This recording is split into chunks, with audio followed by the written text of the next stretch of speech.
The bombings on the US embassy in Tanzania in 1998 saw the rise of al-Qaeda. How pivotal was this moment for the terror group?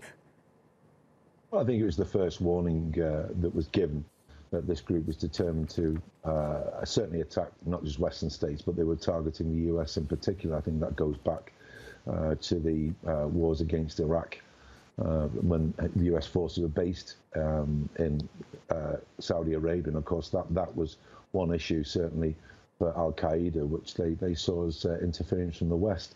And then, of course, we had the attack on the USS Cole just before 9/11, and there was another warning shot. But as you said, we look over the last 20 years, the sharing of intelligence, the focus of efforts by security services and the military against the likes of al-Qaeda, and of course Daesh as well, has been significant. And of course, that was another issue that's been going on the last few years, is the conflict between Daesh and al-Qaeda, certainly in Syria, because you had the likes of the al-Nusra Front in Syria, who were affiliated to al-Qaeda. They were, as well as fighting the Assad regime, they were fighting Daesh as well. And so overall, you sort of look at what's happened geographically.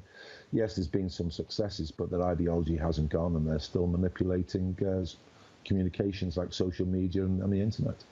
So what leanings can we take from the Tanzanian bombings that could prevent future attacks?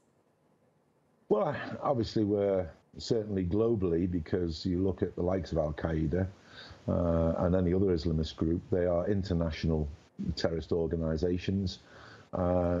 We certainly have moved on, but what we look at is the threat that they pose, not just, as I said, towards the US or Western states and Europe, but globally, because you look at the attacks that's been going on. There's been attacks again in Syria, there's been attacks from various Islamist groups in the likes of Pakistan just recently with a high death toll. There's been attacks in Indonesia over the last few years. So this is a global threat, and perhaps one big message is that we should really work in earnest and start working together as closely as we can.